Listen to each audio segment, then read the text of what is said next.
everyone, and welcome back.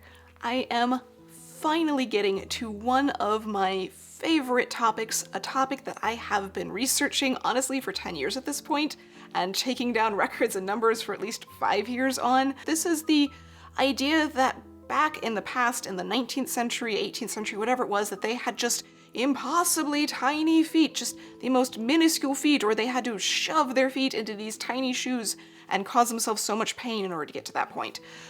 That this concept of tiny feet is actually, well, it's skewed by a lot of different factors, and the reality is far more complex, not surprisingly, and a little less shocking. But also a little more interesting because there's a lot of deception there.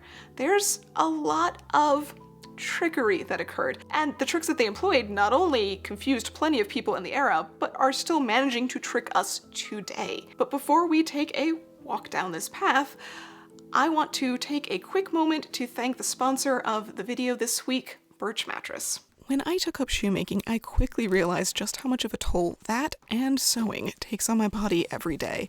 So having a good night's sleep became even more essential to my life. Waking up sore and tired just isn't an option. Honestly, my old mattress wasn't cutting it anymore, so I was incredibly excited when Birch Living reached out to me. Not only do they come with the ease of having a premium mattress delivered to your door, but they understand the importance of materials. I've done entire videos on the history and features of natural textiles and rubber, so the fact that their mattresses are made from organic latex, New Zealand wool, American steel springs, and organic cotton means a lot to me. If I invest that into my clothing, it only makes sense to have a mattress and bedding that does the same. Birch products have a variety of certifications showing that they are all non-toxic, organic, and ethically produced, which means products like organic cotton sheets, and their pillows are even made from recycled plastic bottles. On top of that, you get 2 free pillows with every mattress. Even better, everything is so comfortable. The moment I lay down on the mattress for the first time, I did not want to get back up. Seriously, I have 5 minutes of footage of me just laying there now. I've only had it for a few days, but I have slept so soundly. Even Bailey has barely moved all night and doesn't want to get up in the morning, which she'd previously be getting me up before 6, so that's pretty important. And you don't have to worry about trying it out. With your Birch mattress, you get a 100-night sleep trial along with a 10-year warranty, so you get more than 3 months to make sure that you love it. If you don't, they'll pick it up for you and you'll get a full refund. The mattress arrives in a box at your door with free shipping in the US, and it was so easy to set up, and pretty fun to unroll and watch it expand. I love my Birch mattress, and I think you would too. If you're looking for a new bed, check out Birch. You can click the link below or visit birchliving.com/Nicole Rudolph to get $400 off your Birch mattress plus 2 free pillows. Thanks again to Birch Mattress for sponsoring this video. We have this mental image, this cultural history that is heavily embedded that women in the past had smaller feet, that in general, people of the past were smaller, they were shorter, they were more petite, they were just smaller in all of the ways, and feet are generally included in this. And for fairly valid reasons. There are a lot of things that go into us believing that their feet were just, not just smaller, but impossibly tiny. You go to museums and you look at the shoes that survive, you look at the documentation and records that talk about tiny feet being absolutely prized over everything else, and how small women's feet were back then, because that whole women's feet were smaller back then is actually a story that is common all the way back to the 19th century. So this is not a new thing that we're saying or a new thing that we're believing. This is a really old concept in comparison to most of the ideas that we have about 19th or 18th century or even further back. So the idea that feet were impossibly tiny back in the 19th century, for example, is something that's just well established. So what I want to do today is sort of break down the myth itself and figure out what the actuality was. Figure out what women's feet actually looked like and why exactly we believe that they were so tiny. Perhaps they were, but there's probably, like all things, a lot more to it. There's 3 different ways that I want to approach this. The first is that I want to take a look at museums and other antique shops and things like that, why we see all of these tiny shoes. Next, I want to look at the actual measurements of shoes in the 19th and early 20th centuries. What measurements did they actually use for shoe sizes? What shoe sizes were common? What shoe size was the most common? How did they do this measuring system?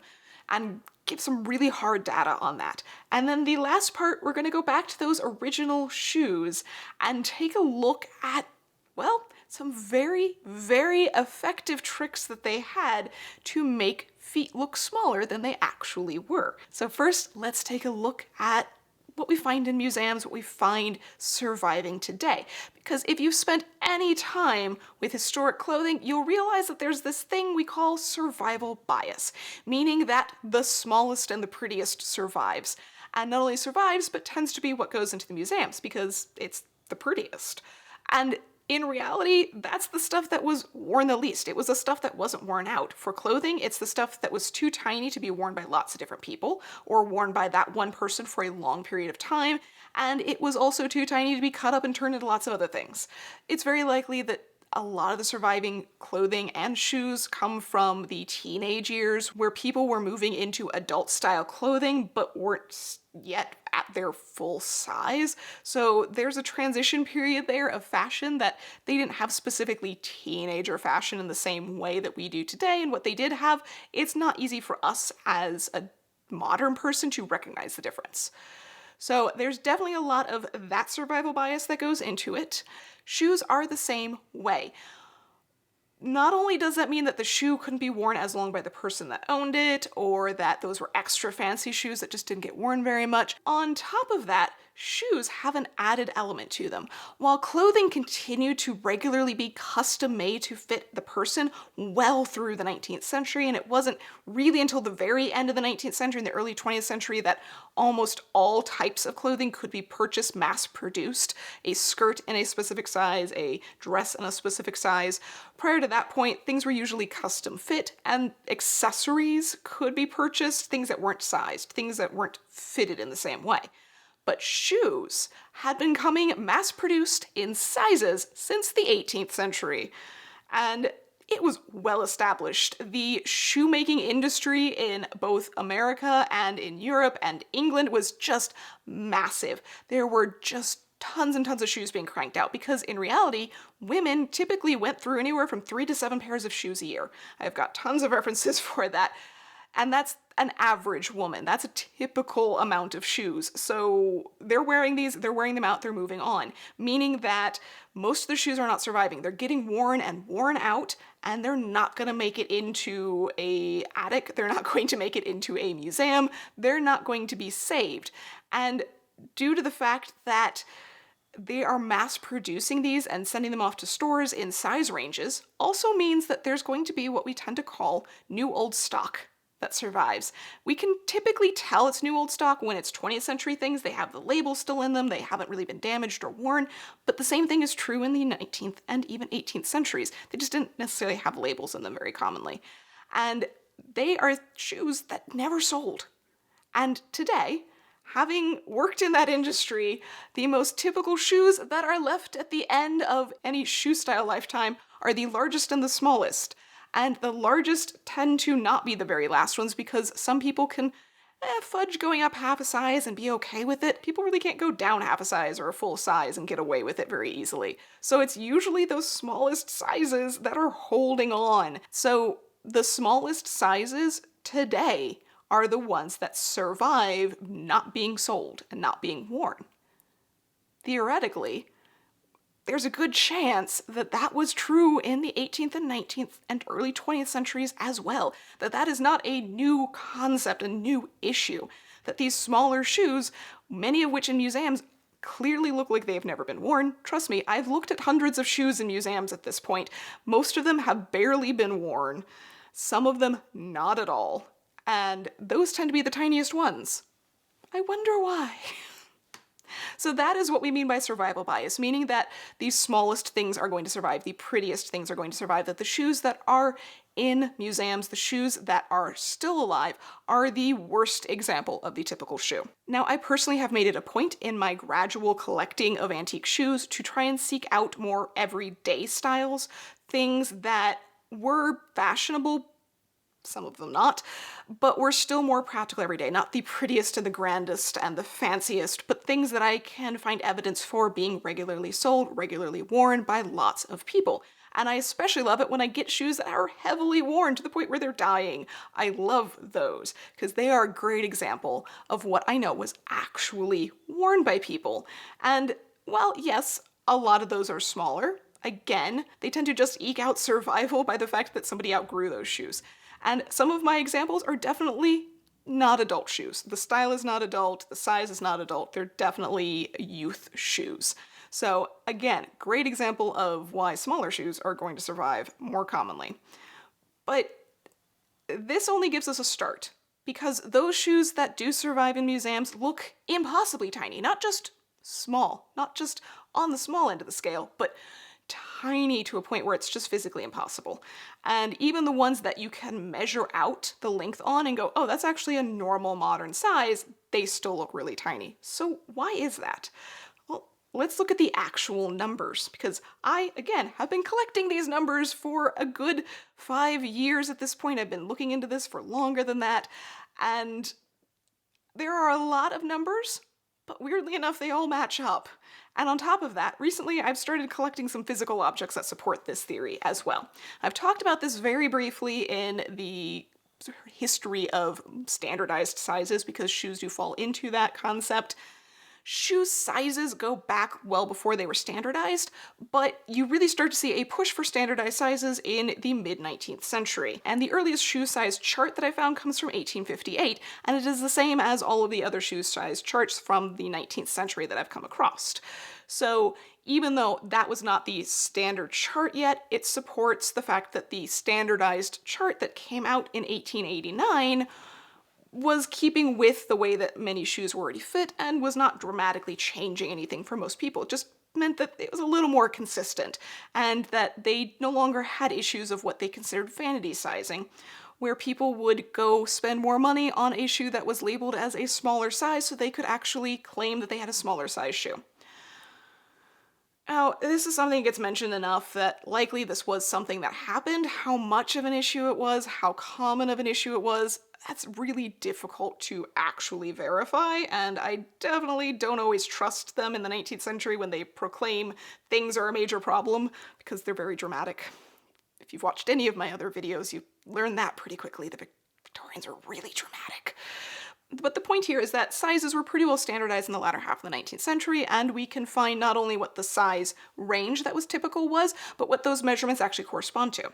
Before I show you that, there is a very important thing to keep in mind here. They do not measure shoes the way that we measure shoes. It looks like they do, but they don't. They measure feet and then go find what shoe will fit your foot. What this exactly means is that I may be one number, but I will not wear that shoe size. They will go up in size depending on the toe shape. So all shoes and feet are made to the same scale, meaning that a very pointed toe is made just as long as a square toe or a round toe or your actual foot. So you as your foot size do not buy that size. You need space. In shoemaking, we measure in barleycorns. It's weird, I know. It's third of an inch. And this is how it's just been done for a really long time, but it somehow fits with foot shapes and like growth. It works. So generally what they'll say is, say you're a size 5 foot, you should generally buy something that's got 2/3 of an inch length for most toe shapes. Not the super long pointed ones, but just the average sort of almond toe, round toe, square toe. Something that's not super minute or really flattened or anything dramatic, just really typical toe shapes, you should go up 2/3 of an inch, which if you have any memory of being fit into shoes when you were younger and somebody's saying you should always have a finger width between the end of your toe and the end of your shoe, guess what's almost 2/3 of an inch for most people? So it actually makes sense to use that as a weird measurement. But the point is, 2/3 of an inch is a really typical thing, which would translate to 2 sizes. A full size difference is 1/3 of an inch. And half sizes did exist in this time, and so that's 1/6 of an inch. Again, that's a really tiny amount. So keep that in mind when we're talking about the differences in these sizes as well. It's not a huge difference between a half size or even really a full size. You have to go up 3 sizes before you go up a full inch. It's a pretty big difference. But the chart for these things really got me interested at the very beginning when I started looking at these numbers, because I got confused as to whether they were meaning the foot size or the shoe size, and that's when I discovered the fact that they measure them all out that way. And I found physical evidence of this. I have shoe lasts that have numbers on them, and the shoe last that is my foot size measures to the length of my foot. So I know that my foot is that size because I have a measuring stick from the 1870s that specifies my foot is a size blank. And I have a last that is also that same size and it's the same length. So I can verify physically as well as based off of documentation that that's the way that they did this. And interestingly enough, they seem to have continued to do this up until the late 1950s. Which is a lot later than I thought they did. I thought it ended somewhere in the 20s. This was a recent thing that I came across. I actually found documentation from 1959, a book that was aimed at people learning how to fit shoes as shoe salesmen, saying that when you took a measurement of someone's foot on the shoe stick, you go up 2 sizes. And that at that point, they were starting to transition to new shoe sticks. That those shoe sticks would automatically apply that 2 size difference for you. And if you wanted to, you could just sort of rub out the old numbers on your old shoe sticks and add new ones. And this was not only fascinating to me in the fact that I could actually see a transition point for when this occurred, but I actually found a shoe measuring stick from around the 1920s, 30s, 40s, 50s. It's hard to tell because it's a brand that was super popular and around for a while, but this one actually has dates written on it by the person that used it. So I can specify that it was used up until 1959, which is just, that was so exciting to me to actually find something that immediately matched up like that. So this seems to be the point where that transition was occurring, because they don't talk about changing up the size for different toe shapes. They just say go up 2 sizes. So what I'm thinking is by that point in the 1950s, they had standardized shoe sizes that all size, say, 7 shoes have different lengths but are for that size of foot. And they just had to transition up how they were measuring the foot. So keep this in mind as we go back to what shoe sizes were common and how they matched up to modern shoe sizes. So in the 19th century, they came up with this system that went from size 1 to size 13 for children and started back over at 1 and went up to 12 or 13 for adults. Men's and women's shoes were on the same scale. They did not have a different scale yet. So if you're in the US, and you know that's the way that it works currently, they did not come up with that yet. Again, that's one of those mid-20th century things from what I can find. And the way that this worked was that the lower part of that upper number section was supposed to be for women's shoes. And most commonly, I find them referencing that the most commonly sold shoe range for women is from size 2 to size 8, which sounds really tiny when we put it in modern day context of American shoes, which usually we sell somewhere around like 6 to 12 as our most common. If you're in the UK, it's usually, I think that translates out to a 4 to a 10, so that's still a little bit off both ways. The thing is though, when you go and look at the measurements, like I said, I have an original shoe measuring stick from that era. I have tons and tons of different documents that give me these exact same numbers over and over and over again, that basically say that that's not what we use for our current numbers, that range actually shifted. So in reality, I am a size 7 women's US, which would translate to about a 5 in the UK, and I usually wear a 38 in EU. I measure with a size 3 foot. So you can start to see if they're saying that the most common size range is 2 to 8, it actually numbers-wise shifts up to be closer to a modern day size 4 to 10. And yeah, that does trend a little bit on the smaller side, but there are some other things to take into consideration here. First off, they have multiple widths. 5 was the most typical number, though I've seen 7 and 8 being sold as well, so you don't ever have to size up for a different width. And as you go up in width, the length of your shoe actually increases just slightly. It's less than 1/6 of an inch, so it goes up a very small amount. But if you're going up in width, you might actually go up half a size in your length. So that makes a difference too. This is just a matter of trying to keep the proportions looking correct. So people were probably able to wear slightly smaller shoe sizes in comparison to what we're used to today. So I'm trying to also keep that in mind as I'm looking at the difference of these. But the most important thing here to note is that they regularly say sometimes that a size 3 is the most common shoe sold, not the most common foot size, but the most common shoe sold, and that sometimes it's a size 4. I see both pretty commonly. 4 is more and more common as we get a little bit later in the century, and this size 4 would be the equivalent of a modern day US size 6. So again, still on the small side, but not nearly as scary and dramatic as the size 3 concept seems to make it. Because you see a lot of documentation starting at the end of the 19th century saying women used to have such tiny feet. Whatever happened to the size 2 and size 3 feet? Women today are wearing size 6 and size 7 instead. What is this? They're clearly doing athletics, they're clearly on their feet more, and their feet are growing in size. Well, the funny thing is, when we start to see all of that women's feet are getting bigger is when pointed shoes come into fashion. And guess what you have to make longer? Pointed shoes.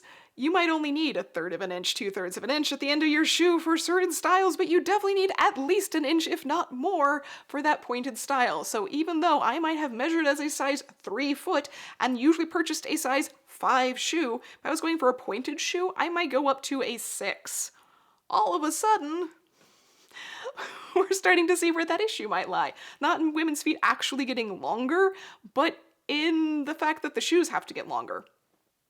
And this is the consistent thing. And it's actually really funny. They aren't lamenting the fact that women's feet are getting larger. There's not like this big concern over it. They actually start this weird little competition between different cities in the US over who has the women with the biggest feet, because they equated it with healthy people. They equated that with athletics and activity and just being more healthy.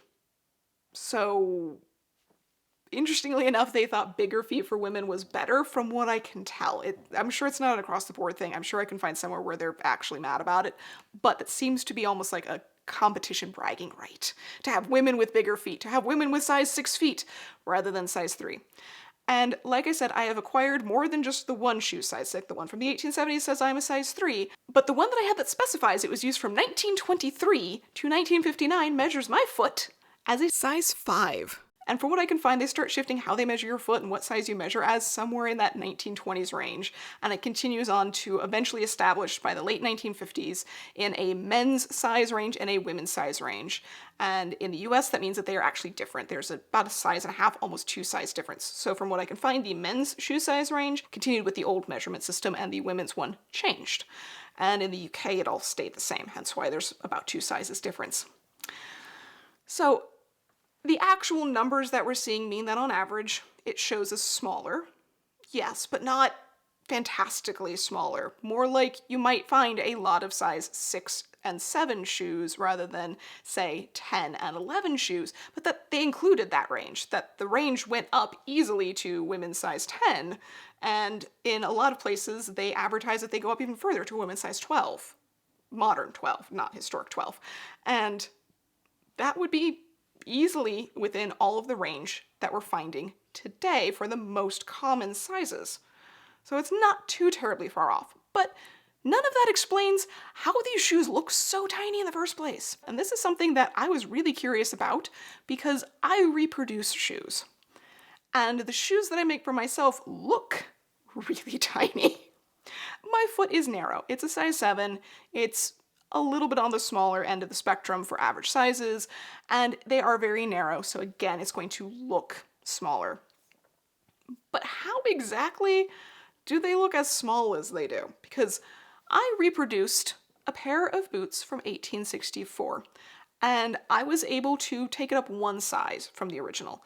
I spent a lot of time with that original. I know that it was from 1864. We actually have the receipts for it. It's really amazing. It's at the New England Historic Society, and I spent a lot of time with these. And I had to go up 1/3 of an inch at the end and 1/4 of an inch in width in order to accommodate my foot. And I specially made a last just in the right shapes and proportions and sizes because these boots had been worn, but not much. So they still retained a lot of their original shape. And what I found was in the process of making this, my foot seemed to get smaller and smaller and smaller in its appearance as I added the seams in the right place, as I added the trim in the right place. And I kept thinking, how is this possible? My foot looks just incredibly, impossibly tiny, despite the fact that these shoes fit very comfortably. It's a few things. One, the fact that these are really lightweight. Historically, shoes were made out of leather and fabric, but the leather that they were made out of is much stretchier and lighter weight and more flexible than our modern day leather shoes typically are. Even the heavier, sturdier, practical, hard-wearing shoes, that leather stretches more. And this meant that you don't have to sort of create a big space around the foot that the foot can fit into. The shoe can hug onto the foot. You've lost all of that air gap that you need to have for stiff shoes, otherwise you're going to rub and stress out the foot. If your shoe can flex and move with your foot, you don't need as much space. And these really lightweight shoes can be really tightly fitted to the foot. On top of that, this is where the best part is, they're very deceptive. So what you'll see is that in modern shoes, the width has to be as wide as the widest part of your foot. If you trace out your foot straight up and down, your shoe really needs to be at least that wide in order to fit your foot comfortably. Historically, because it's so soft, you only need where your foot hits the ground. So now you've shaved off, honestly, a fair amount of space on the two sides, and that sole only needs to be where your foot actually touches the ground. The rest of the shoe can softly curve up and around. And when they're made on lasts, instead of curving them out like that, what they do is they shape them like this. And so you have a very tall shoe. And then when you wear it, it does that. And that honestly looks way wider when you're looking at a shoe from the top. So these shoes, when they're not on a foot, because none of these historic shoes go on feet, they're in museums, they're just sitting there, they're going to look narrower than they actually would have been worn. The shoe spreads as you wear it. And then you add in where they place the seams, where they place the buttons, where they place the trim, and all of it is a trick of an eye to make it look like a long, lean foot, because they weren't as concerned with the length of the shoe as they were concerned with the daintiness of the foot. And that seems to be, from everything I've found, more and more emphasis on a very narrow foot.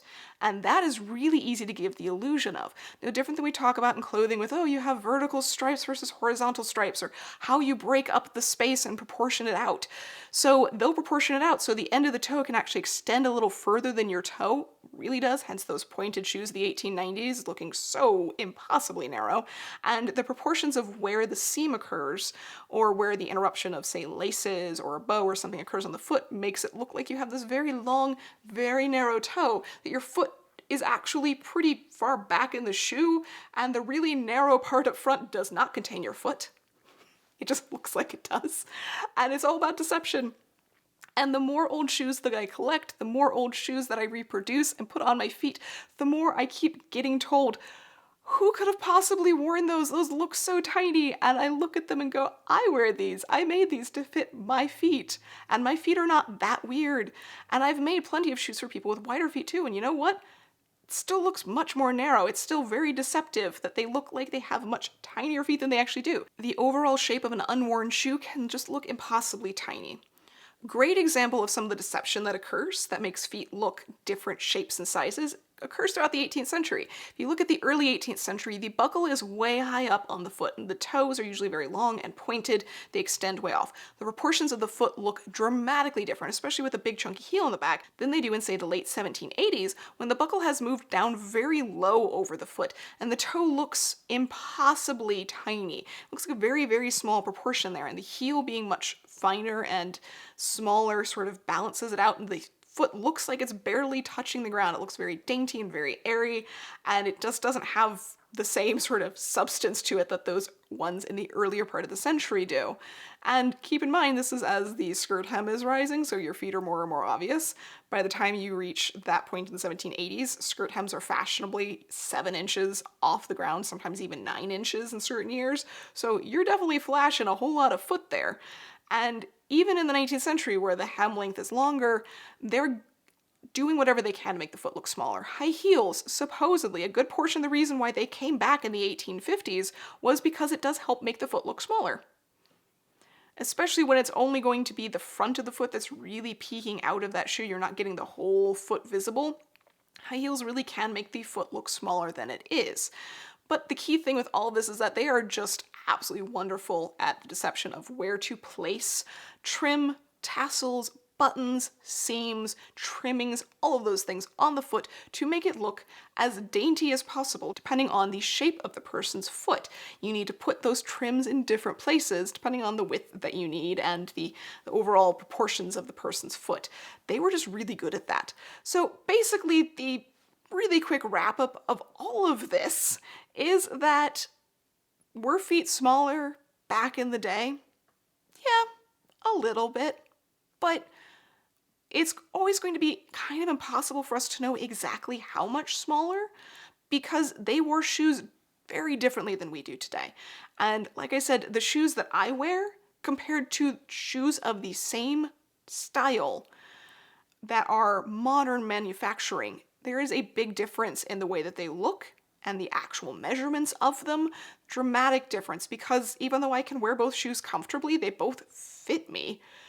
The way that they move and flex, the way that they actually fit around the foot is so different that they just look completely different sizes. And that is why all of those antiques that are even reasonable sizes look impossibly tiny. It's all about deception. And this is one of those things that I find fascinating, as there are more and more new shoe brands out there that are talking about how they're coming up with more comfortable, more healthy, more attractive shoes with all of these really crazy new ideas, like we're going to use knitted fabrics on the top of the shoe so that way it moves and flexes and can get really close to your foot. Sound familiar? Because it really should. We're in reality rediscovering a lot of these things that our current modern shoes aren't necessarily better for the foot in terms of health and things like that. That in reality, these older styles, which I admit, to the modern eye look incredibly uncomfortable because they look lightweight and unsupported and unstructured. But, well, I'm going to give you a secret. They are actually really comfortable. And this is not just me saying it. I've made shoes for other people before. I have talked to a lot of people that have worn handmade shoes. They're really comfortable, but that is actually a whole nother video that I'm going to be doing probably in October, because that's something I really want to talk to unto itself. Today, it's just important to take away the fact that numbers only mean so much, and the appearance only means so much. And that is how we are able to look at these shoes, read these documents, and say they must have squeezed their feet into the tiniest of shoes. They must have had such small feet back then, just impossible difference. It's just a lot of factors. It's survival bias, it's the deception of the shoes and the way that they're actually fit and molded to the feet, and all of those things combined that mean that we have this vision that isn't entirely accurate. Did they have smaller feet? They probably did a little bit, but not to the point that our feet today would look completely out of place in that context.